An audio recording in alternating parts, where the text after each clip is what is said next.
Assalamualaikum warahmatullahi wabarakatuh. Bismillahirrahmanirrahim. Tabarakalladzi nazzalal furqana ala 'abdihi liyakuna lil 'alamina nadhira. Allahumma shalli wa sallim ala sayyidina maulana Muhammadin wa ala alihi washabbihi asma'in amma ba'du. Ingkang sangat kula hormati, sangat kula takzimaken Kiai Haji Mustafa Bisri sedanten keluarga, Kiai Haji Yahya dan semua keluarga besar Bani Mbah Bisri Mustafa. Ingkang sangat kula hormati Profesor Dr. Al-Habib Said Aqil Al-Munawwar. Beliau adalah profesor ahli hadis juga sekaligus ahli tafsir yang sangat kita hormati, sedanten yang hadir kita hormati. Mari bersama-sama nikmati audisi ini. Jadi ini saya digambar Mbah Mus untuk audisi. Jadi saya lulus apa enggak ya enggak tahu. Tapi saya pastikan tadi kalau Profesor Said Aqil Al-Munawwar fasih membaca Al-Quran, saya akan menjadi kompetitornya, akan fasih memaknai tafsir Quran. Karena saya sudah tidak mungkin bersaing di suara. Orang tahu semua kalau suara saya itu jelek. Mungkin Allah mau bagi-bagi rezeki. Jadi kalau saya suaranya bagus, nanti tidak diundang jadi mufassir, diundang jadi penyanyi hadroh.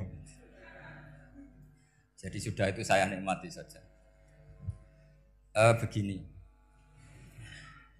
saya dari awal itu sudah saya perkirakan. Jadi kalau nasib saya baik, itu kalau kalian tidak paham itu akan ngomong gini, wah ilmunya Gus Bak tinggi sehingga kita tidak paham. Itu kalau nasib sedang baik. Kalau nasib saya buruk, itu minim artikulatif sehingga menjelaskannya bulat. Itu pasti nggak pinter orangnya. Menerangkan saja tidak mudah difahami. Tapi kalau nasib sedang baik, sampeannya nggak paham malah muji ilmu saya yang tinggi. Padahal kadang nggak memahamkan, memang rumusnya itu salah sehingga bulat. Tapi insya Allah nasib saya malam ini baik. Begini, saya dulu pernah berdoa berkali-kali sama Allah Subhanahu Wa Taala bahwa saya ingin membaca Quran itu fasih fil makna. Fasih itu artinya jelas, runtutan logikanya jelas. Sehingga barokahnya fase itu logika Quran atau logika yang dibangun Quran itu menjadi benar-benar logika yang diterima siapa saja, termasuk diterima oleh orang kafir. Kita tahu Umar itu masuk Islam sebelum mondok apa enggak pernah mondok? Sebelum mondok, enggak pernah beliau ngaji tafsir. Enggak pernah mondok. Tapi beliau dengar Quran itu faham. Karena logika yang diutarakan Quran itu logika sesuai fitrah salimah. Sesuai akal yang sehat. Saya di mana-mana cerita karena ini kebanggaan para mufassir. Ketika Jubair bin Mut'im bin Adi menceritakan bapaknya yaitu Mut'im bin Adi. Beliau adalah orang yang sangat pintar sekali sehingga didelegasikan oleh kafir Quraisy untuk jadi negosiator di Asra Badrin. Jadi perang Badar itu kan ada Asra Badrin, orang-orang kafir yang ditawar Islam. Kemudian orang ini diutus untuk jadi negosiator. Singkat cerita pas datang ke Madinah, pas Rasulullah SAW baca surat Wattur wa kitabim mastur fi raqim mansur sampai ayat am khuliqu min ghairi syai'in am humul khaliqun. Sampai ayat am khalaqus samawati wal ard. Di ayat itu Allah menceritakan kalau Tuhan-Tuhan yang kamu anggap Tuhan itu sebagai Tuhan, misalnya Lata, Uzza, Manat, enggak apa-apa kata Allah. Tapi kata Allah saya minta bukti prestasi mereka apa kalau sebagai Tuhan itu. Apakah pernah ikut menciptakan langit bumi? Atau kalau enggak bisa menciptakan urun kata Allah, urun semen sak-sak kata Allah. Penting urun. Sehingga logika lalu terbangun, prestasinya apa? Tuhan-Tuhan yang kami tuhankan itu. Kata Allah, Qul ara'aytum ma tad'una min dunillah aruni madza khalaqu minal ardi am lahum syirkun fis samawati.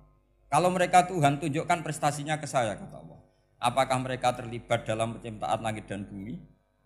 Atau kalau nggak bisa menciptakan 100%, kata Allah setidaknya urun. Ya tadi urun semen, am lahum syirkun fis samawati. Syirkun maknanya urunan. Lalu ketuhanan berhala, Uzza dan sebagainya batal karena ayat ini. Orang kafir berpikir, wah ini tidak Tuhan karena nggak punya prestasi apa-apa. Lalu mereka secara ekstrim malah berpikir ateisme, tidak mengakui adanya Tuhan. Kalau nggak diakui adanya Tuhan, berarti alam raya ini dimulai dari ketiadaan. Logikanya berarti begini, hadhil maujudat khalaqahal adam. Langit yang karuan wujud, bumi yang karuan wujud, hewan-hewan yang karuan wujud, matahari, rembulan, lautan semuanya wujud. Kemudian semua maujudat ini dirumuskan khalaqahal adam, diciptakan oleh ketiadaan. Pertanyaannya adalah ma huwal junun asyaddu min hada. Kegilaan apa yang lebih parah ketimbang ini? Karena sesuatu yang wujud dimulai dari sesuatu yang tidak wujud. Berarti sama dengan mengatakan hadhil maujudat khalaqahal adam. Semua yang enggak ada ini diciptakan oleh sesuatu yang enggak ada. Jadi semua yang ada diciptakan oleh sesuatu yang enggak ada. Maka Quran ketika ngendikan am khuliqu min ghairi syai'in. Apakah kalian semua atau mereka semua diciptakan min ghairi syai'in, min ghairi khaliqin maujudin. Saya ngecek di beberapa tafsir termasuk bukan kitab tafsir tapi maknanya sama seperti di Ihya. Masa alam raya seindah ini, seeksistensi ini, senyata ini kemudian diciptakan oleh sesuatu yang tidak ada. Mereka akhirnya mikir, ya harus diciptakan oleh sesuatu yang ada. Nah, karena sesuatu yang ada ini posisi pencipta, maka harus berstatus super. Nah, super ini oleh ulama dibahasakan wajibil wujud. Maka zat yang menciptakan ini namanya zat sing wajibil wujud. Lalu wajibil wujud ini oleh Islam disebut Allah Subhanahu wa ta'ala. Kayak apa fasihnya Quran bikin logika?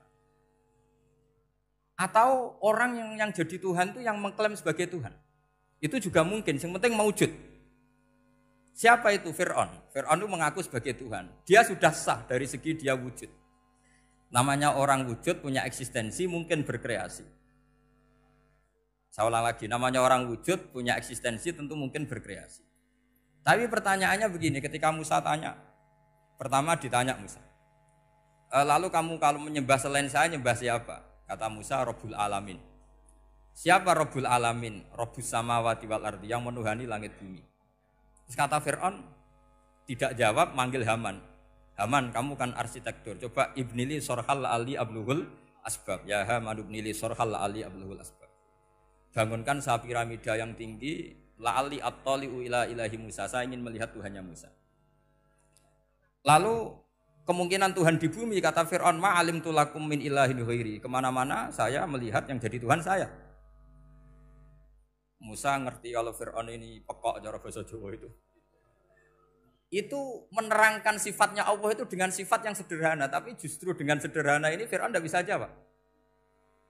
Terus Nabi Musa ganti argumentasi, Rabbukum wa Rabbu abaikumul awalin. Yang nuhani nenek moyang kamu, leluhur kamu. Itu terperangah, kagetnya bukan main Fir'aun. Karena para umatnya, para punggawanya lalu berpikir, kalau ini Tuhan berarti buyut-buyutnya enggak ada Tuhan. Kan Tuhannya datang terlambat. Makanya Pak Jokowi kalau dituduh PKI enggak terima. Saya ini lahir tahun berapa gitu. Pas ada PKI itu masih 4 tahun. Masa ada PKI balita? Ini enggak, ini ada Tuhan balita, Tuhan terlambat. Pertanyaannya adalah kalau Fir'aun itu Tuhan, lalu bapaknya, mbahnya, buyutnya Tuhannya siapa? Makanya ketika Allah disifati Nabi Musa, Rabbukum wa Rabbu abaikumul awalin. Yang nuhani nenek moyang kamu itu kagetnya bukan main. Dan semenjak itu banyak punggawa Fir'aun yang iman. Ini yang akhirnya nanti jadi waqala rajulun mu'minum min ali fir'auna yaktumu imana. Atau yang menjadi ayat wajaa rajulun min aqsal madinati yas'a. Kenapa mereka menjadi iman? Karena logika Fir'aun Tuhan itu gugur, runtuh. Bisori khil hujjah, dengan logika yang sangat transparan. Jadi ini perlu belajar tauhid. Jadi kalau sampean sudah kalah suara, jangan kalah logika. Kalau sudah kalah suara, kalah logika, jangan kalah tinggal mendengar saja kok tidak paham bambune gitu. Jadi ini sering saya utarakan. Makanya banyak ulama mengatakan fasihu ibaratil Quran itu bukan sekedar notnya atau sajaknya kalau boleh dibilang saja, tapi karena runtutan cara berpikirnya. Maka kelihatan sekali di tema-tema Quran. Ketika nyifati Allah Rabbus samawati wal ardi tidak mengalahkan Fir'aun, justru dengan sifat yang ringan Rabbukum wa Rabbu abaikumul awalin bisa mengalahkan Fir'aun. Nah, kenapa sekarang orang tidak fasih baca Quran? Karena tadi perangkat itu tidak cukup. Saya berkali-kali matur, juga sering matur Mbah Mus. Saya itu masih sekarang masih belajar Al-Ibris, Mbah Misbah, Marbawi, semua khazanah tafsir, baik yang bahasa Jawa, bahasa Melayu itu masih saya pelajari. Termasuk saya pelajari lughatnya. Mulai lughat yang setengah benar sampai macam-macam. Saya tadi matur sama Profesor Said Aqil Al-Munawwar. Memang bacanya harus urut Said Aqil Al-Munawwar. Karena sekali salah Said Aqil Sirat. Sebenarnya enggak apa-apa, ini sama-sama orang alim. Cuma enggak tahu nasib di publik ini, enggak tahu saya ya, macam-macam lah gitu. Namanya orang banyak. Enggak usah dijelaskan. Tapi semuanya baik. Saya pernah ketemu Pak Said Aqil Sirat itu bilang gini, Gus, orang jadi wali itu sebabnya dua. Mungkin kalau kayak jenengan banyak pecintanya, yang doakan banyak. Kalau saya banyak yang benci, wah itu ngirangi dosa gitu kan.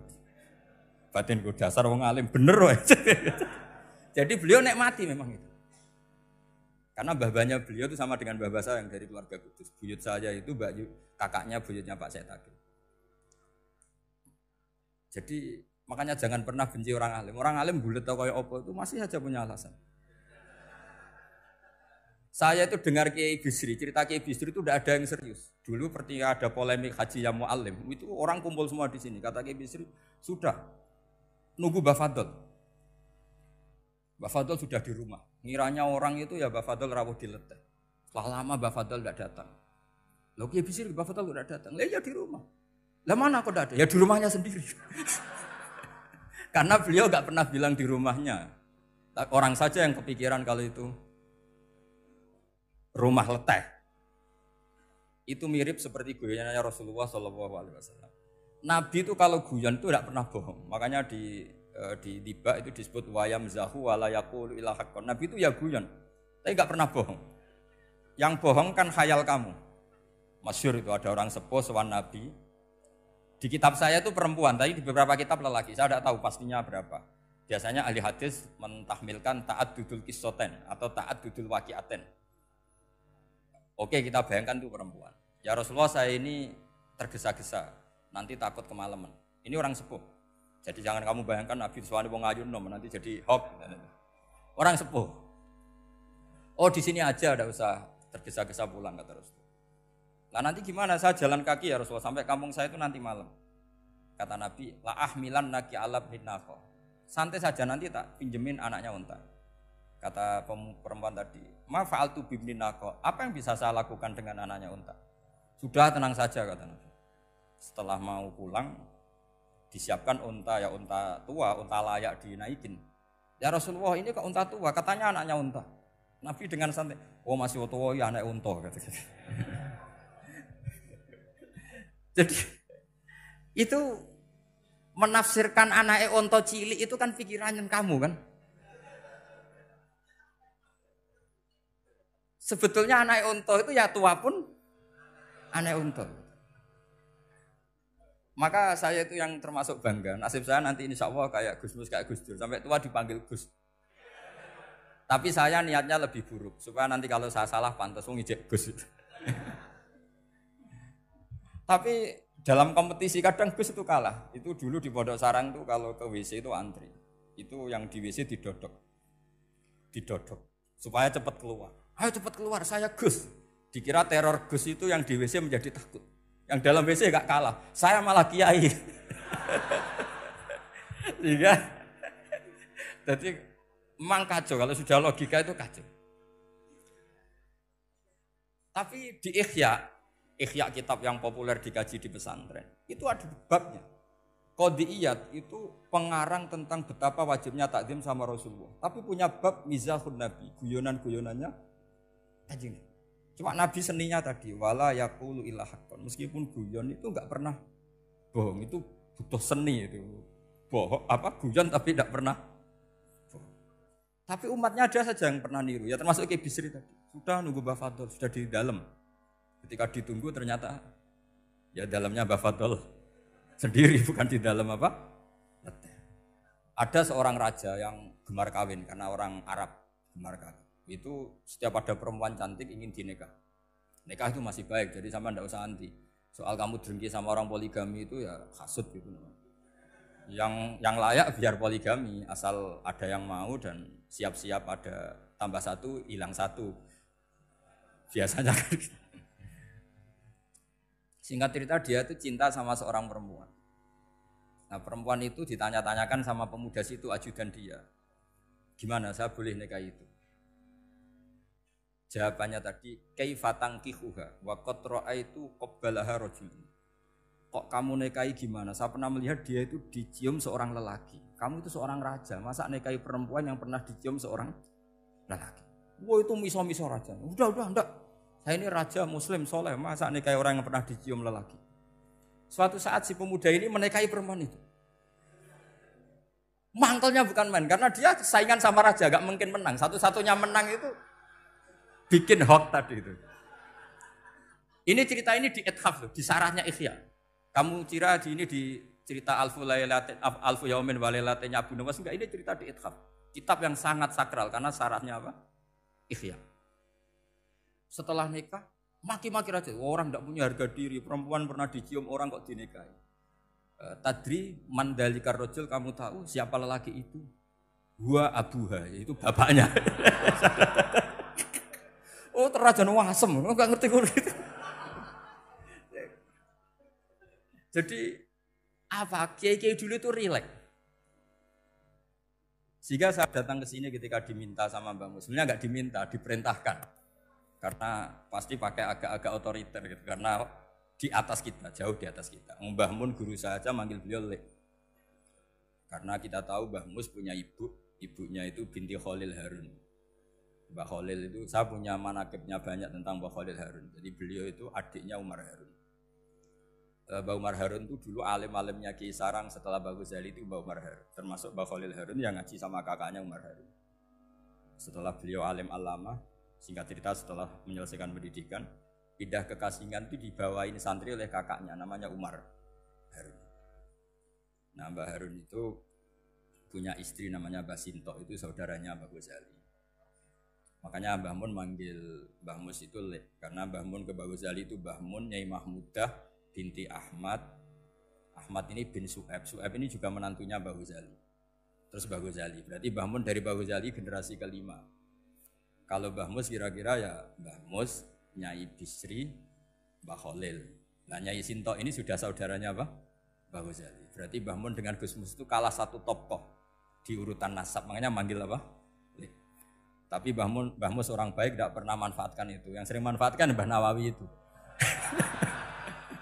Karena pernah sepuh itu, wah sembrono kalau sama saya itu.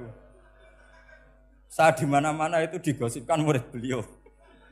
Ya saya ikhlas saja, itu satu-satunya harga diri Mbah Nawawi, ya saya ikhlas.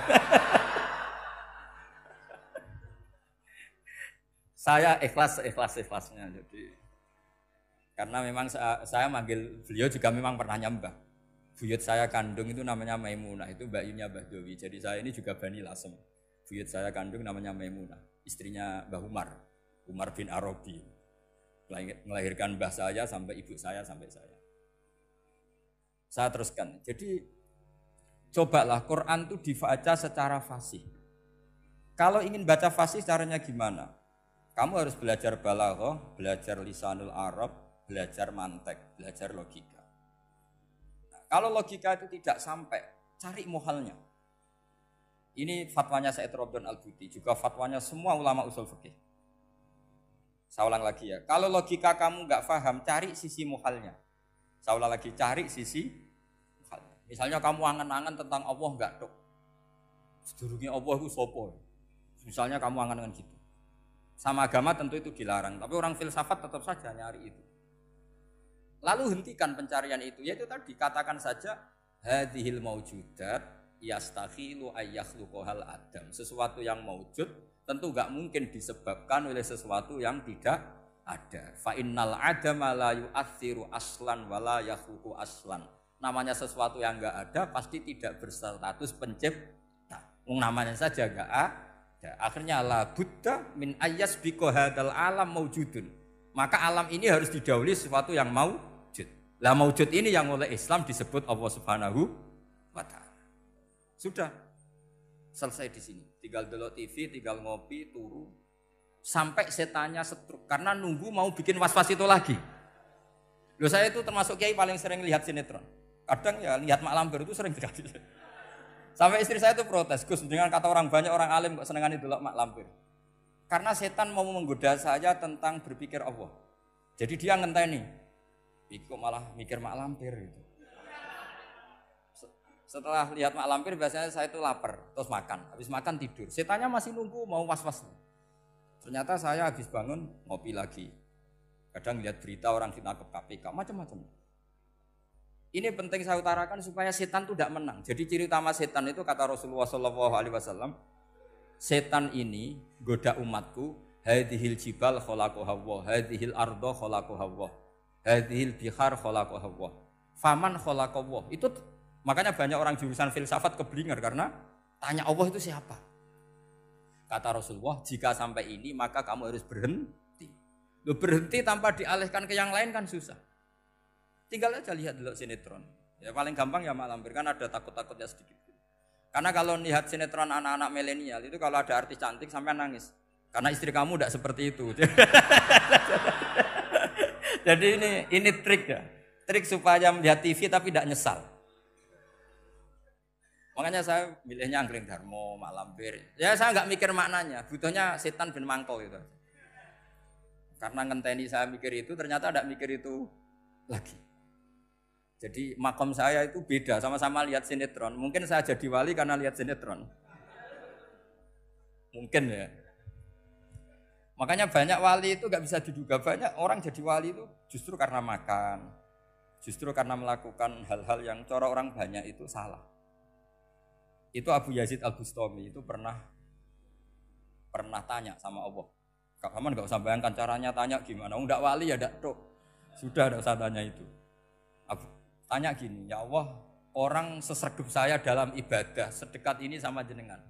Lalu saingan saya dekat jenengan masuk surga itu siapa? Sama Allah ditunjukkan orang yang tidur, itu tidur yang. Ya teman kamu yang tidur di kamar. Enggak terima Bu ya, ini gimana kok bisa setingkat saya orang tidak tidur gitu. Yang saya ibadah terus istighfar terus. Tapi jawabannya Allah nih. Woe ibadah terus itu mergo wedi aku. Jadi kan nganggep aku itu rodok-rodok jahat gitu. Iki tuh ratu mergo yakin aku apian, mengane ditinggal turu. Jadi sampean jangan tiru makom saya ketika tidur. Itu punya kelas khusus.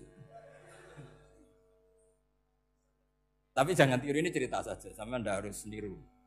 Karena sampean kalau niru itu harus ada Abu Yazidnya. Abu Yazid sudah enggak ada. Tapi itu ilmu. Ilmu yang cocok enggak cocok harus kita kaji. Saya tadi jagungan sama beliau, sama Profesor Said Akil Al-Munawar. Beliau cerita sebetulnya sekolahan saya itu tentang usul fikih, tapi terkenal saya Profesor Tafsir. Tapi saya suka ilmu usul fikih, meskipun korbannya ya banyak. Biasanya orang jadi liberal gara-gara ya usul fikih. Sebenarnya nggak perlu dipikir lah itu macam-macam. Begini, dalam usul fikih yang mainstream itu kan ada hukum wajib, haram, ya makruh, terus macam-macam lah. Termasuk ada mubah. Mubah itu boleh dilakukan, boleh ditinggalkan. Dalam ilmu usul fikih sebetulnya definisi mubah boleh dilakukan, boleh ditinggalkan itu salah. Karena begini, setiap Anda melakukan sesuatu yang mubah, pasti di saat itu meninggalkan sesuatu yang haram. Saya ulang lagi ya. Itsma min mubahin illa wa yatahaqqaqu bihi tarku haramimma. Semua teks di Lubul Usul seperti itu. Memang saya hafalkan karena ini cara saya jadi wali yang mudah murah. Itsma min mubahin illa wa yatahaqqaqu bihi tarku haramimma. Fayatahaqqaqu bisukun tarkul qatli wa bisukut tarkul qadzaf. Terus beliau membuat sekian contoh. Hukum mubah itu kata ulama yang lain kan boleh dilakukan, boleh ditinggal. Itu tidak benar. Mubah itu ya wajib. Karena setiap kita melakukan mubah maka saat itu berarti kita meninggalkan barang haram. Coba orang tidur itu artinya apa? Tidak zina, tidak maling, tidak selingkuh, tidak mabuk. Sampean di pondok nikmati jagongan, rokokan, ngopi. Artinya nikmati rokok, nikmati kopi. Tidak menikmati tontonan di bar. Makanya kita berharap malaikat itu belajar usul fikih sehingga ketika kita rokok di pondok dilihat hada taroka melihat bar, wahada taroka melihat dangdutan, wahada. Jangan sampai malaikat bilang gini, dasar kere rakra delok. Itu repot kalau sampai bergerak gitu. Nah, kalau mubah itu artinya tarkul haram. Tarkul haram itu wajib apa sunat? Wajib kan? Berarti setiap orang melakukan mubah hakikatnya melakukan wajib dan itu artinya dapat pahala. Salah sampean ngajine ra khatam, dadi nglakoni mubah itu mengira tetap mubah. Maka berbahagialah orang yang ngajinya khatam. Makanya setahu saya kiai-kiai Mbah Mun ya sering guyon. Setahu saya Mbah Mun kalau ketemu Mbah Mun ya guyon terus. Guyonnya ini adalah waminal qutbi kata Imam Ghazali. Qutbu hadzal al-istilzat bil mubahat. Poros agama ini pada akhirnya adalah nikmati sesuatu yang dibolehkan Allah Subhanahu. Orang itu kalau fasik, mau makan siang aja kalau enggak ditemani perempuan cantik enggak bisa makan. Mau jalan-jalan kalau enggak ditemani perempuan cantik enggak bisa jalan-jalan. Kalau kiai-kiai itu enggak. Gojlok-gojlokan wis seneng ira karuan. Dulu terkenalnya Kiai Bisri, Kiai diundang katanya mau ada menteri. Ternyata menterinya ya beliau tidak masak antok di sini. Karena maknanya menteri itu pembantu presiden. Semua kita adalah bantu presiden terlaksananya kedamaian itu. Loh iya kan? Saya berkali-kali ngomong di mana-mana. Apa artinya menteri pertanian kalau kita tidak nanam padi? Mbok pinternya kayak apa tetap enggak ada ketahanan pangan. Sekarang menjadi ketahanan pangan itu rumusnya menteri apa karena petani mau nanam padi? Itu hakikatnya membantu presiden dalam ketahanan pangan. Cuma petani lebih keren karena tidak butuh digaji. Kalau menteri ya keren tapi kurang keren karena masih dapat apa? Gaji. Akeh tunggalil anak mikir untuk gaji. Nah petani enggak mikir enggak dapat gaji. Oh, itu keren. Selalu rakyat lebih keren dibanding pejabatnya. Memang gitu aturannya begitu. Aturannya begitu. Kamu saja yang kurang syukur. Jadi rakyat tuh gremeng. Enak jadi menteri. Ya sudah itu hak kamu, tapi saya tidak berpikir seperti itu. Maka saya ulang lagi ya. Kenapa saya ngomong seperti ini? Supaya tadi saya sudah bilang, saya sudah enggak menang dalam suara, harus menang dalam logika. Karena ini audisi, ini audisi. Di kabar Mbah Mus, nanti yang menang siapa tidak tahu. Tadi Pak Mu'ad, sekarang saya, kemarin Gus Zobur, enggak tahu saya. Nanti masuk nominasi apa enggak tahu. Begini. Kalau artinya fi'lul mubah itu tarkul haram, saya ulang lagi. Kalau fi'lul mubah itu artinya tarkul, maka mubah ini spesial sespesialnya. Sehingga Allah kadang ngendikan sederhana sekali. Wa min ayatihi manamukum billaili wan nahar. Termasuk ayatnya Allah adalah kamu ditedir tidur malam hari maupun siang hari. Kalau kamu enggak malam hari, subuh hari, pagi hari, siang hari. Kenapa dihitung wa min ayatihi? Sekarang kalau ada pakar medis, pakar kesehatan bilang, ini kalau kurang istirahat mati, kalau kurang istirahat jantungan. Berarti tidur adalah menghilangkan penyakit jantung. Obat paling mandi dengan orang rutin tidurnya, itu masih mandi orang rutin tidur.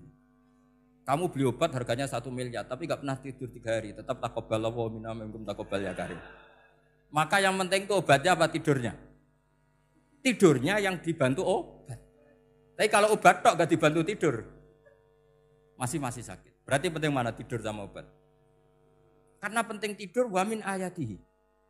Orang kayak sampean sering delok YouTube, delok gambar macam-macam. Barokah mana dengan tidur? Wong nak melek mripate delok macam-macam. Barokah tidur. Jadi tidur adalah perlawanan terhadap keinginan melakukan haraman. Ya, saya ulang lagi, tidur itu adalah perlawanan terhadap keinginan melakukan keharaman. Jadi kalau mau tidur nyati gini, ya Allah, siap tidak berangan-angan tentang maksiat terus tidur. Oh, itu wa min ayatihi. Jangan kok gak di duit terus ngombe sing akeh ben iso ngantuk. Wah ini tidur yang untuk melawan kemiskinan. Supaya lupa utangnya tidur, lupa kasusnya itu udah akan jadi wali yang seperti itu. Kalau jadi wali tak gugat gitu.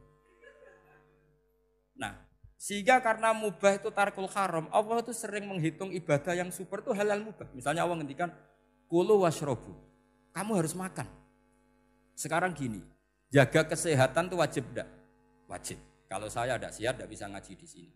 Apalagi Mbah Mus kalau nggak sehat ditunggu orang se-Indonesia fatwanya. Dan di antara cara sehat kamu harus makan. Kalau nggak makan sakit. Lalu makan dengan posisi menyehatkan orang yang bisa fatwa, bisa mulang, bisa macam-macam. Posisi ini super apa tidak super? Super. Maka Allah kadang sederhana ngendikan ibadah itu kulu wasrobu jom kowe yo mangan yo. Tapi ayat ini menjadi tidak hebat kalau dibaca orang tidak pernah ngaji, nggak pernah ngaji usul fikih. Pangeran piye toh? Dirimo ngongkon mangan kowe dikongkokno kulu. Wis ora usah ngono ya wis mangan. Rusak Quran kena makna niku rusak. Kamu tahu superiornya ayat kulu wasrobu kalau belajar fa inna fi'lal mubah berarti tarkul haram karena saat melakukan mubah artinya tarkul haram. Dan tarkul haram itu penting. Sekarang gini, merusak diri sendiri haram apa enggak? Haram. Untuk supaya tidak rusak kamu harus makan. Berarti makan wajib apa sunat? Wajib. Lho sing haram itu kalau tulung piring dintekno. Nah, dengan cara pemaknaan seperti ini Quran akan superior. Bahkan di ayat-ayat yang kelihatannya sederhana, kulu washrobu wala tusrifu. Ketika Nabi Musa dimenangkan mengalahkan Fir'aun, itu Allah firman pertama gitu. Kamu harus makan mimma razaqnakum. Cuma syaratnya wala tatghaw fihi fayakhilla alaikum ghadab. Kalau kamu berlebihan nanti dapat ghadab saya. Nah, khawatir saya kalau ilmu ini sudah hilang terus ayat-ayat yang biasa tentang kemanusiaan dikira biasa. Padahal ayat ini super, misalnya nikah. Nikah itu oleh Allah, perempuan yang kita nikahin itu oleh Allah disebut surga. Saya punya bukti, misalnya gini ayat ya, wala tangkihul musyrikati hatta yu'min wala amatum mu'minatun khairum min musyrikati walau a'jabatkum. Terusannya ayat wala tangkihul musyrikina hatta yu'minu wala abdu mu'minun khairum min musyriki walau a'jabakum. Terusannya ayat ulaika yad'una ilan nar. Para musyrikah yang ingin kamu nikahi karena mereka non muslim atau kafirah atau musyrikah itu hanya mengajak kamu masuk neraka. Maksudnya ngajak itu kan bisa saja kamu tertarik perempuan tadi sampai kompromi merubah akidah kamu. Terusannya ayat wallahu yad'u ilal jannah. Harusnya dengan perbandingan kamu jangan menikahi musyrikah. Logika perbandingannya kan wallahu yad'u ila nikahil mu'minah. Saya ulang lagi, harusnya muqabalahnya kan wallahu yad'u ila nikahil mu'minah. Allah mengajak kamu supaya menikahi mu'minah. Tapi kata mukminah sama Allah diganti wallahu yad'u ilal jannah. Allah mengajak kamu masuk surga. Ila nikahil mu'minah. Artinya gini, setiap kamu hubungan intim sama istri kamu itu adalah menjadi kamu tidak zina. Jadi kalau kamu tidak zina, barokahnya istri kamu ini penopang kamu masuk surga. Makanya Rasulullah pernah ditanya, ibadah itu apa saja? Nabi secara ringan diantara jawabannya, wa fi buti ahadikum shadaqah. Sudah kamu ngumpul istri kamu itu ya ibadah. Terus kata sahabat-sahabat, ya Rasulullah ayati ahaduna syahwatahu wa walahu ajrun. Yang benar saja Rasulullah, masa urusan gitu dapat pahala. Nabi jawabannya ya enteng, alai salawaduha fi haramin aka'ana ali wisrun. Kalau dia salah yang dikeloni kan ya dosa. Berarti kalau ngeloni yang benar juga pahala. Berarti istri kamu itu jannah surga. Cuma jannah yang agak aneh karena rewel itu agak aneh. Jadi itu jannah yang agak aneh. Maka supaya jannah ini tidak aneh, kata Rasulullah itu cara bersuami istri itu kata Rasulullah halla jariyatan tula ibuka wa tula ibuka. Sebagian riwayat halla jariyatan tudhahikuha wa tudhahikuka. Kamu cari perempuan yang gampang guyon, gampang rileks. Mula abah itu rileks, mudhahaka ya rileks. Saya berkali-kali cerita, saya ini termasuk orang yang nggak pernah diskusi penting sama istri saya. Karena takut tegang, biasanya kalau tegang itu yang suaminya kalah. Jadi saya itu nggak pernah diskusi penting. Saya kemarin mau ke Pasuruan ya, mau ke Peloso itu ditanya, mau kemana? Ya tidak tahu. Terus pulangnya kapan? Ya enggak tahu. Wong kok ora rohan. Ya saya senang saja. Enggak roh itu artinya kan bodoh. Orang bodoh itu enggak mukallaf, artinya enggak dosa kata saya. Jadi saya ngambil hikmahnya saja. Karena takut. Ditakoki kok jawabannya ora jelas. Ora jelas itu misteri. Memang dunia itu penuh misteri. Pokoknya tak itu. Pokoknya yang kira-kira itu jadi tidak penting. Rasulullah tuh kalau debat sama istrinya ya milih gitu, milih mula abba mutohaka. Saya punya sekian cerita betapa Rasulullah tuh rileks ngadepin cemburu-cemburunan. Sayyidah Khadijah tentu orang yang super bagi Rasulullah. Sampai ketika adiknya Sayyidah Khadijah, kalau nggak salah namanya itu Halah itu. Kalau datang itu Rasulullah tuh menjamu karena mengingatkan suara Khadijah. Kalau muji Khadijah itu sudah langit Rasulullah. Sehingga Aisyah itu cemburu. Bagaimana Anda selalu muji Khadijah? Waqad abdalakallahu khairan minha. Allah mengganti yang lebih cantik ketimbang Khadijah dan lebih muda. Maksudnya Aisyah. Kenapa masih muji yang sudah meninggal? Tua lagi kan. Gantian Sayyidah Fatimah yang tersinggung karena ibunya ditua-tuakan. Itu ketika Fatimah cemburu, mangkelnya sama Sayyidah Aisyah. Mangkel manusiawi loh. Enggak usah kamu jadi Syiah terus benci Aisyah itu. Karena kalau kamu jadi benci Aisyah berarti kamu nganggap Aisyah itu salah. Dan itu efeknya di Rasulullah, berarti Rasulullah milih istri yang salah. Makanya kita ini madzhabnya ahli sunnah. Abu Bakar tidak mal'un. Kenapa tidak mal'un? Kalau kamu bilang Abu Bakar mal'un berarti Rasulullah salah pilih teman. Umar tidak mal'un karena Rasulullah pasti milih teman yang benar. Begitu juga milih istri yang benar. Dalilnya tidak usah jauh-jauh. At-thayyibatu lit-thayyibi. At-yabut thayyib tentu Rasulullah. Berarti istrinya pasti thayyibah. Jadi madzhab Ahlussunnah dalam madzhab sing jelas-jelas min baini farsi wa damil labanan khalisan sa'iwal lisyari. Jadi kalau kamu cari logika gampang saja. Nabi itu thayyib, bahkan atyabut thayyib. Padahal kata Allah at-thayyibatu lit-thayyibi. Ya jelas ya. Jadi ini tidak usah dimasukkan hati tentang konfliknya Aisyah dan Fatimah, itu biasa saja. Yang satu bela ibunya, yang satu bela dirinya. Sebenarnya Aisyah itu enggak niat ngeritik Khadijah. Ingin diperhatikan Rasulullah saja. Terus ketika Sayyidah Fatimah matur ya Rasulullah saya supaya ngalahkan Aisyah itu gimana? Karena ibu saya sudah meninggal ya memang cantik dia, muda dia. Dan tahu betul orang kalau Nabi itu sangat mencintai Aisyah. Kata Rasulullah bilang gini saja, tetap hebat ibu saya. Karena ibu saya dapat Rasulullah rondo untuk Joko. Kowe ayu kaya apa iku untuk dudo. Jadi rileks saja Rasulullah. Akhirnya ya semenjak itu enggak ngeritik lagi. Bahaya ini kalau ngeritik. Khadijah itu kan sudah umur 40 tahun. Janda dapat Joko. Aisyah perawan untuk dudo. Keren mana? Keren Khadijah. Jadi tidak semua masalah itu Nabi itu menyelesaikan cara ekstrim. Nabi itu biasa mula apa? Santai rileks. Nah, kalau para mbak-mbak ini ingin jadi surga yang enggak aneh, syaratnya jangan rewel karena di surga itu enggak boleh ada orang rewel. Tapi kalau enggak rewel sementara suami kamu enggak benar, ini namanya goblok. Maka kata Mbah Mun kalau ngijazahi santri-santrinya, "Cung bojomu kudu rewel, enggak ngono fakir," kata Mbah Mun. Tapi santri yang di belakang gremeng, "Iya, Mbah, nak fakir, nak jantungan mati." Makanya sering itu. Jadi di antara ulumil Quran itu ada istilah maudhi'ul mudmar mengganti maudhi'ud dhamir atau maudhi'ul lafzi menggantikan lafdan akhar.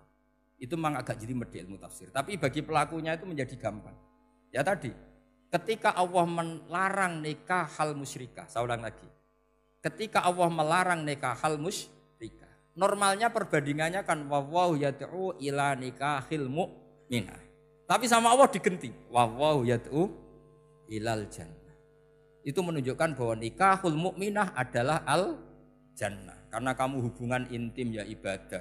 Diwamuk kowe sabar ya ibadah. Nafakoi ya ibadah. Neng-nengan kejahatan senjata juga ibadah. Seru Kang, neng-nengan itu seru. Karena memang di antara sistem tubuh kita itu butuh masa-masa jeda. Itu mari cerdas. Karena tubuh kita ini tidak hanya butuh seneng, tapi juga butuh susah. Susah itu melahirkan kearifan. Jajal bojomu tahu minggat, mesti kearifan kamu meningkat. Jadi minggat itu ya penting. Nikmati saja. Udah ini saya enggak ngajari keburukan. Memang seperti itu. Nah, saya berharap ilmu usul fikih ini tidak boleh hilang. Karena dengan ilmu usul fikih kita tahu mubah adalah tarkul haram dan tarkul haram adalah wajib. Maka Allah sering sekali membicarakan sesuatu yang mubah itu superior. Kayak tadi wa min ayatihi manamukum billaili wan nahar. Termasuk ayatnya Allah adalah kamu itu tidur. Cara berpikir tadi, kalau saya tidak tidur sakit, kalau sakit habis biaya banyak. Sementara tidur hanya butuh seperti ini. Betapa baiknya Allah dengan tidur bisa menjaga kesehatan yang kalau tidak dijaga berbiaya tinggi. Berarti hadan naumul ibadah. Terus ulama bilang tidur itu ibadah kalau niatnya litaqawi alal ibadah. Tapi nak wae blojo turu lah itu sing masalah. Tapi tentu ilmu itu ada pembanding. Sekarang ketika kamu tidur itu tarkul wajib apa tarkul haram? Lah itu masalahnya. Seringnya kamu itu tarkul wajib. Wae mulang turu. Wae ngantor wong kerja turu. Lah itu tarkul haram apa tarkul wajib? Tarkul wajib. Kalau tarkul wajib berarti status tidur kamu haram. Sudah pinter ini sudah maju ini sudah maju. Jadi saya belajar usul fikih lagi-lagi karena untuk menjadi mufassir itu harus menguasai balaghah, menguasai usul fikih, menguasai lisanul arab. Nah, lisanul arab yang sering saya contohkan berkali-kali. Saya punya kitab namanya Ar-Risalah. Orisinil karangannya Imam Syafi'i. Saya baca beberapa kali khatam. Juga saya beberapa kali bacakan santri. Itu kalau memaknai Quran secara lisanul arab itu gampang sekali. Gampang sekali.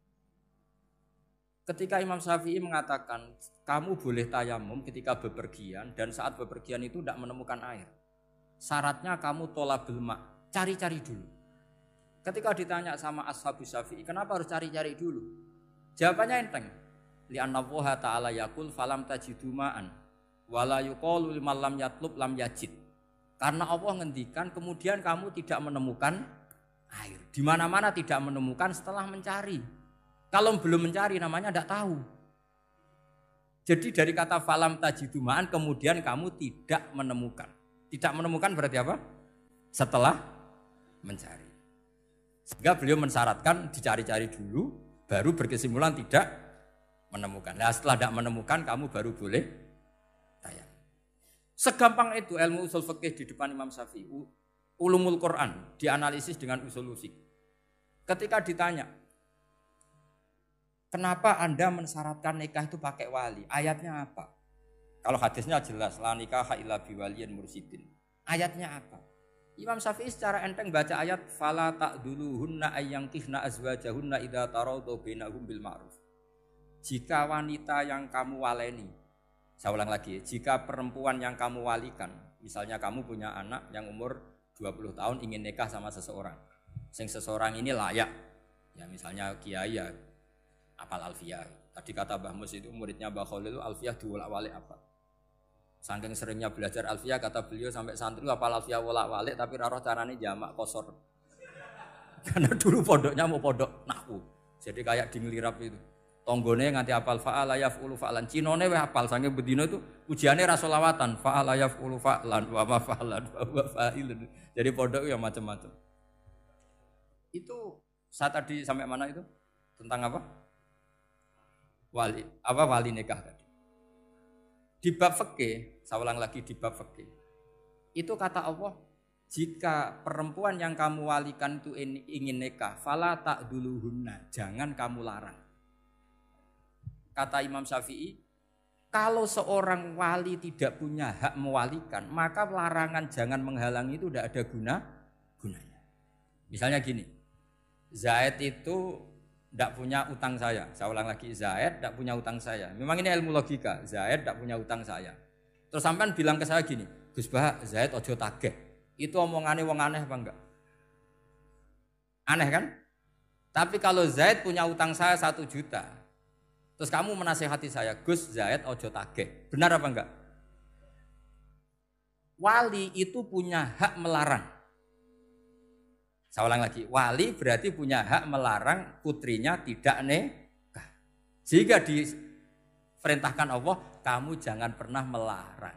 Berarti punya hak melarang. Kayak tadi, Gus ojo tagih, berarti aku dia hak nagih. Misalnya otoritas bandara ATR, pesawat Boeing sekian-sekian Lion bolehkan landing di sini. Karena operatornya punya hak melarang. Juga punya hak mengizinkan. Tapi kalau orang lain kamu bilangin, pesawat Lion nggak boleh landing di Semarang. Orang lain yang nggak terkait dengan otoritas itu. Aneh nggak omongan itu? Aneh. Kalau wali dilarang menghalangi perempuan ingin nikah harus memberi izin maksudnya. Maka berarti wali punya hak menikahkan. Paham yang saya maksud? Makanya Imam Syafi'i mensyaratkan seorang perempuan yang nikah harus pakai wali. Jadi segampang itu. Kitab Ar-Risalah menerangkan ulumul Quran. Dan dalam banyak hal ulama dulu itu, makanya saya tadi berjanji karena Quran itu bisa kamu baca fasih, kamu dengerin suara enak ya enak. Kamu dengerin logika yang enak ya enak. Jangan sampai kamu udah dua-duanya. Suaranya sudah ada enak, logikanya tidak enak, itu kacau namanya. Ketika Imam Syafi'i ditanya, bagaimana hukumnya uzubah? Uzubah itu enggak nikah. Padahal ada hadis waman rohiba an sunnati falesa. Kata Imam Syafi'i ya enggak apa-apa. Kenapa? Fa inna wa ta'ala dzakara 'abdan sholihan wa qala wa sayyida wa hasura wa nabiyya minas sholihin. Allah menyebut nabi yang soleh dan di antara nabi yang soleh itu ada yang berstatus hasur. Hasur itu tidak ada keinginan sama perempuan. Akhirnya tidak nikah. Berarti tidak nikah itu boleh karena ada nabi yang tidak nikah. Segampang itu dulu. Saya punya kitab, saya ini baru gencar-gencarnya kampanye kitab Syajaratul Ma'arif. Karena memang kitab itu bagus, menurut saya simpel dalam memahami Quran. Jadi anggap saja ini bentuk penghormatan saya sama Ki Bisri yang sudah mengkhidmai, mengenalkan ulumul Quran lewat tafsir Al-Ibris. Yang Ki Misbah punya tafsir Al-Iqlin. Memang dua beliau itu kalau yang satu ngarang terjemah Alfiyah, yang satu yang ngarang satu. Ini dua kutub yang berbeda, yang satu sangat rileks, yang satu sangat seperti itu. Nggak usah diterjemah nanti jadi repot. Itu ulumul Quran yang ditulis Syajaratul Ma'arif itu gampang sekali. Misalnya begini, beliau bikin judul Babun Nafil Ibad Bikullil Bilad. Bab seseorang harus manfaat kapan saja dia berada. Itu terus beliau qala ta'ala wa ja'alani mubarakan ainama kuntu. Ciri utama para nabi itu ngendikan wa ja'alani mubarakan ainama kuntu. Saya dijadikan di mana-mana itu berkah. Jadi seseorang hidup harus di mana-mana manfaat. Terus ketika beliau ngendikan babun la yutrakul haqqu li ajril batil, bahwa kebenaran tidak boleh ditinggalkan hanya karena ada banyak kebatilan. Beliau terus ngendikan inna sofal marwata min sya'airillah faman hajjal baita wa atamara fala junaha alai ayat tawafa bihima. Jadi di sofa itu ada berhala namanya Isaf, di Marwah ada berhala namanya Nailah, atau sebaliknya pokoknya Isaf dan Nailah. Terus sahabat kalau mau sa'i itu merasa dosa karena harus melewati berhala-berhala itu. Sehingga mereka tanya, ya Rasulullah, saya ini tetap tawaf enggak? Padahal di tempat-tempat itu ada berhala. Terus kata Allah, tetap tawaf. Nah, tetap tawaf ini artinya apa? Melakukan barang hak meskipun di situ banyak kebatilan. Itu manhajnya para orang-orang alim kita. Mbah Mus itu ya berkawan sama orang yang macam-macam. Kamu enggak usah ngeritik. Itu fikihnya sudah kelas tinggi. Fikihnya tuh la yutrakul haqqu li ajlil batil. Saya di mana-mana cerita. Saya punya kitab namanya Khilyatul Auliya wa Tabaqatul Asfiya. Itu syarat kamu kalau daftar wali harus punya kitab itu. Khilyatul Auliya wa Tabaqatul Asfiya. Itu karangannya Abu Nu'aim Al-Asfihani. Kitab itu yang jadi indukan Ihya ketika menyebut manaqibul akhyar. Kita tahu Ihya kalau bab tasawuf mengikuti Kutil Qulub yang dikalang Abu Thalib Al-Makki. Kalau fikih tentu beliau mengikuti Imam Haromen gurunya, yaitu kitab Nihayatul Matlab fi Dirayatil Madhab. Kalau manaqibul akhyar beliau mengikuti kitab Khilyatul Auliya. Dan ngikuti itu penting kalau dalam tradisi kiai. Enggak boleh seorang kiai kok mikir sendiri. Namanya mustaqil. Kalau mustaqil itu mubtadi', bikin tatanan baru dalam agama. Justru ulama itu harus niru sebelumnya karena sanad itu harus musalsal. Enggak boleh Imam Syafi'i bilang haram terus kamu bilang halal. Terus murid kamu bilang makruh. Terus muridnya kamu ya pokoknya khilaful aula. Enggak boleh gaya-gayanan gitu. Kalau di kampus plagiat itu dilarang, kalau di pondok itu wajib. Makanya banyak kalau tes itu ngerpek. Karena belajar itu tanpa batas katanya. Lu kok ngerpek? Mboten ya, jadi belajar kapan saja. Jadi mboten ngerpek, mutolaah pas tes. Kacau tuh santri itu. Mutolaah tapi pas apa? Tes. Itu dalam kitab Khilyatul Awliya diterangkan. Uniknya rawinya itu siapa? Sufyan bin Uyainah, orang yang sangat khusyuk, gurunya Imam Syafi'i. Kita tahu Imam Syafi'i punya guru zaman di Mekah itu namanya Muslim bin Khalid Az-Zanji. Dalam hadis ngikuti Sufyan As-Sawri sama Ibnu Uyainah. Tapi beliau intisabnya lebih ke Imam Malik ketika ngaji apa? Muwatta. Terus beliau punya guru usul fikih namanya Muhammad bin Hasan Asy-Syaibani. Itu Sufyan bin Uyainah dalam kitab itu diceritakan. Pernah suatu saat Isa sama Yahya. Ini supaya saya tahu fikihnya Mbah Mun, fikihnya Mbah Mus. Isa sama Yahya itu satu nabi yang sama-sama muda, yang satu angkatan. Saya berkali-kali cerita, nabi yang satu angkatan itu ada 3.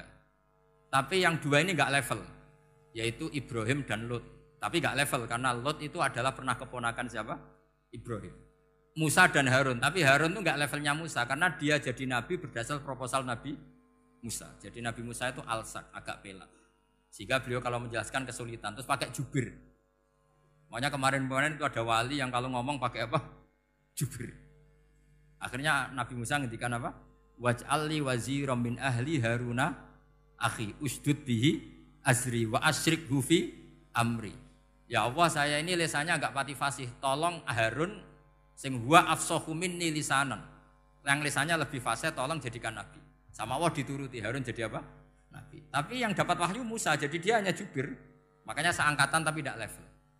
Yang seangkatan level itu hanya Yahya dan Isa. Nabi Isa kita tahu berstatus wa yukallimun nasa fil mahdi wa kahla. Jadi mulai kecil sudah pinter. Nabi Yahya ya enggak kalah keren. Ya Yahya khudil kitab bi quwwah wa atainal hukma sabiyah. Ketika kecil sudah pinter. Jadi ini rivalitas dalam ilmu. Makanya khilaf itu penting. Jangan gontok-gontokan, berarti ora tahu ngaji. Khilaf itu penting. Nabi Yahya itu kalau jalan-jalan sampai Nabi Isa, itu yang Nabi Yahya mesti tanya, aina khiyarun nas, rumahnya orang baik mana? Saya mau nginep di situ. Mesti tanya gitu kalau di satu perkampungan yang beliau-beliau sedang jalan-jalan. Tapi kalau Nabi Isa tanyanya aneh, aina syirarun nas, wong sing elek-elek manggone nang ndi? Akhirnya ini kan terjadi debat, tapi karena sama nabinya ya ndak debat kusir terus, kubu-kubunan kosong berapa sama kosong berapa, enggak, ini sama. Ya sama-sama kosong-kosong, sama-sama orang ikhlas itu kosong-kosong. Sama lama terus debat kecil. Kenapa kamu tanya aina khiyarun nas? Mana orang-orang baik? Jawabnya Nabi Yahya, ya kumpul orang baik itu enak, nyaman, teduh, enak lah. Nah kamu kenapa kok tanya mau nginep di aina syirarun nas? Ana nabiyun, ana tabibun, udawil mardo. Saya ini dokter, nabi itu dokter. Di mana-mana dokternya menunjukkan yang sakit. Kalau Anda peneliti penyakit, cari daerah yang banyak endemik penyakit apa yang daerah sehat? Daerah yang kena endemik penyakit. Tapi problemnya Anda sendiri berpenyakit dan kalau ke situ tambah nemen.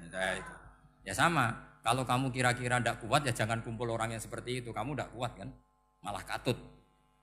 Tapi fikih-fikih kiai-kiai kita, guru-guru kita, berteman orang macam-macam tenang saja. Karena mereka kekuatan kesalehannya sudah absolut, sudah kuat sekali. Ya tentu bi'aunillah wa bitaufiqih. Sehingga kamu tidak usah meki para guru-guru kita. Saya pernah didhawuhi Mbah Mun. Ya Jong ya aku wis ketemu Megawati. Piye-piye Indonesia kudu damai. Engko nak tukaran yo repot. Jane yo piye aku yo kiai. Artinya beliau harus ketemu karena untuk supaya Indonesia itu damai. Beliau anggap saja makili religius, Bu Mega makili apa? Nasional. Dan Indonesia damai itu kalau ada kerjasama antara kaum nasionalis dan kaum apa? Religi. Jadi yang namanya damai itu penting sekali. Sampai Rasulullah itu pernah berdamai sama orang yang jelas-jelas kafir. Apalagi Indonesia belum sampai seperti itu. Yaitu kita tahu dalam Sulhul Hudaybiyah, Nabi berakad damai sama Suhail bin Amr. Padahal kafir. Nah, kalau kamu Qur'annya sudah seperti itu, maka Qur'an itu punya kekuatan yang luar biasa. Ketika Sayyidina Ali konflik sama Sayyidina Muawiyah, itu dirumuskan kita berdamai. Setelah kita berdamai, terus ada pertanyaan begini. Lalu orang yang sedang konflik itu nak ketemu raine, roh raine wis ra seneng. Ning dinggon jenenge konflik ketemu raine wis ra seneng. Oke, kita pakai mediator, kata Sayyidina Ali. Akhirnya Sayyidina Ali pakai mediator, Muawiyah pakai mediator. Terus orang Khawarij bilang, dalilnya apa mediator itu? Enggak ada Qur'annya. Itu orang Khawarij. Sama nggak usah tanya kalau orang sekarang yang apa Gus? Wah itu mari fitnah, itu provokator berarti tanya gitu. Singkat cerita terus Sayyidina Ali itu agak marah. Karena beliau terbentuk oleh Quran. Itu spontan Sayyidina Ali baca ayat wa in khiftum shiqaqa bainihima fab'atsu hakaman min ahli wa hakaman min ahliya. Jika suami istri menghadapi konflik, di mana-mana konflik roh raine kan gak seneng. Maka yang keluarga lelaki kirim mediator, yang keluarga perempuan kirim. Terus dari Sayyidina Ali, wa ummatu Muhammad a'dhamu min amri rajulin wa imra'atin. Umatnya Muhammad lebih serius ketimbang urusan lelaki dan perempuan. Wong suami istri saja kalau konflik butuh mediator, apalagi hadhil ummah. Segampang itu mereka istidlal. Jadi mediator dalilnya mana ya? Dalilnya wa in khiftum shiqaqa bainihima fab'atsu hakaman min ahli wa hakaman min ahli. Dulu Quran itu seperti itu. Ya sekarang problemnya Quran itu tidak dikaji seperti itu sehingga fasihul ibarat atau fasihul akli atau balaghatut ta'aqqul itu enggak ada. Makanya saya ini pengagum kitab Ibnu Hajar Al-Asqalani yang nyarai Bukhari. Kata Ibnu Hajar Al-Asqalani termasuk mukjizatnya Quran adalah al-iltizat al-akli. Akal itu menjadi nyaman. Itu uniknya yang dicontohkan seperti ngaji saya malam ini. Misalnya Allah ngendikan am khuliqu min ghairi syai'in, yang namanya maujudat tentu diciptakan sesuatu yang maujud. Karena akal akan tersiksa ketika dicekoki gini. Hadhil maujudat khalaqahal adam. Tersiksa enggak akal kamu sebagai orang waras dicekoki pikiran hadhil maujudat khalaqahal adam. Ini maujudat disebabkan oleh ketiadaan. Mesti kowe ra iso turu. Barang rono kok iso gawe iku piye? Nah ini yang dimaksud dalam ilmu tasawuf ala fi dzikrillah tatmainnul qulub. Jadi cara tenangnya hati itu macam-macam. Nak wong toreko wis wong kon wiridan. Nak koyo kula rada ahli akal, wis meneng. Alhamdulillah di pangeran sing wujud. Berarti hadil maujudat khalaqahal maujud. Berhubung maujud ini pencipta berstatus super. Super itu dalam agama disebut wajibul wujud atau musabbibul asbab atau kausa primamboh lah sauni-uni. Sing penting iku ora hadil maujudat khalaqahal adam. Makanya kata beliau Nabi itu bukan sekedar jamal suratan, ganteng secara perawakan, secara fisik enggak. Tapi juga Nabi punya jamalul akal. Akalnya itu nyaman. Yaitu kita disuruh iman dengan sesuatu yang memang kita nyaman. Seperti kita disuruh iman bahwa alam ini diciptakan oleh Allah. Oleh al-mawjud yang super. Kan terus nyaman. Coba kalau kamu diajarin Islam, alam ini yakini yang menciptakan adalah ketiadaan. Oh kamu kuliah sampai profesor sampai dokter pusing, ini ajaran apa? Sesuatu yang tidak ada menyebabkan sesuatu yang ada. Nah, itu namanya termasuk ajaran ini indah karena ada al-iltizat al-akli. Kenyamanan apa? Berpikir karena terus nyaman. Ya saya kira demikian ini audisinya selesai. Assalamualaikum warahmatullahi wabarakatuh.